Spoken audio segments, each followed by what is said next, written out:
Hey guys, Mike here. So today's cult classic review is 2011's Drive, starring Ryan Gosling as Driver. In Drive, a mysterious stuntman slash mechanic moonlights as a driver for criminals in the evening. However, as he starts to get closer to his neighbour and gets involved in her life, things start to go sideways for him. And so we have Drive. So guys, this is another movie in this series before watching and reviewing it today. I had not seen it before. And actually, when I saw this movie was on the cult classic poster, I had somewhat mixed feelings on it, because upon first glance it doesn't really look like, anything special. It looks like pretty much one of those run-of-the-mill protector stories where, someone's a loner and then they end up getting involved with a family and then they become their protector or something like that. Quite a lot of stories like that, and I was just wondering why this movie made it onto the list. So I had to watch it and find out. So, what do I think of Drive? First of all, I gotta say that, I really like Ryan Gosling as an actor. Even when he's in something that's a bit piss poor or not really all that great, he usually is a massive standout in it. And this movie is no exception. Ryan Gosling is able to do so much with so little in this film, because he doesn't really speak all that much, and at times,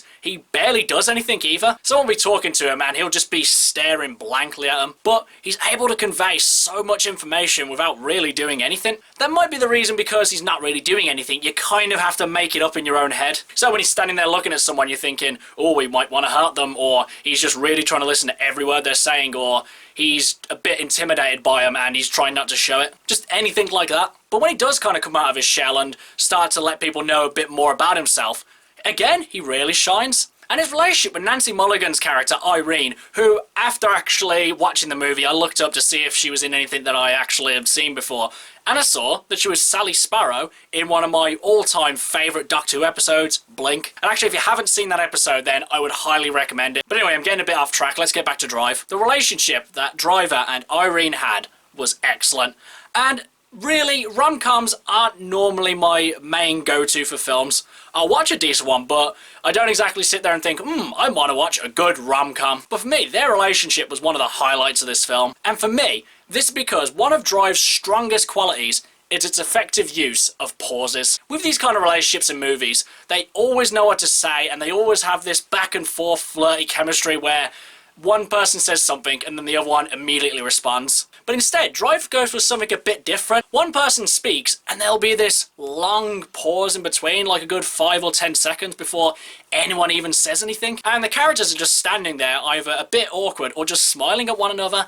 And it's in these pauses that you can actually see them really starting to fall for one another, or at the very early stages find each other a bit more interesting and not really so standoffish. And for me, that's what made this relationship really stand out. But really, one of the main focuses of Drive is the criminal aspect to it. And again, Drive does these parts really well. The plot's layered just the right amount to give you a decent twist towards the end. And it's when all these things come together is when it makes the story really satisfying. Because it can be leading you one way at one point and then pull the rug completely under you. And then when you see the reveal, it all just really comes together. And I figured this movie would be quite violent, but I had no idea how violent it was going to be. Now, it's not the most insanely violent movie that I've ever seen before, but it did take me a little off guard with the levels of violence that this movie does go with. There were people having their hands crushed, them having their wrists cut open, having their heads blown off, and it's all done really well. And obviously, with a movie called Drive, you'd expect that there'd be a fairly decent amount of driving in it. And Drive definitely does deliver on that. But it's not necessarily as stunt-worthy or as fancy as, say, something like Baby Driver. While the driving is really good in this, it tends to go for a bit more of a grounded, realistic kind of thing. They're not popping wheelies or doing mad Tokyo drifts around corners. You can tell that the drivers have a lot of skill, and they're just doing what they need to do and nothing more. And while one could argue that it's a bit underwhelming, I would argue that it just does what it needs to do, and it does that really well. So guys, would I consider Drive a personal cult classic, and would I recommend that you guys should see it? Even though I watched this movie and I really liked it, I'm still a little bit stumped as to how this movie became a cult classic. Because honestly, even though it has a lot of things going for it, I don't think it really has that cult classic, element to it. One that would make it quite a niche watch, or something that everyone will be thinking back to in the next 10 or 20 years. Don't get me wrong, really good film. I just wondered why it got to be a cult classic. But I can fully appreciate why someone would love this movie and consider it a cult classic, don't get me wrong. It's just, myself personally, I wouldn't put this as a personal cult classic, because I wouldn't really say it's any better than movies that are similar to it. Not worse either, just not necessarily better. And as for whether or not you guys should see it, honestly, I would still, though, definitely recommend that you should check this one out, because even though I don't necessarily consider it a cult classic, it still has a lot of good things going for it. Decent story, decent acting, a lot of good action.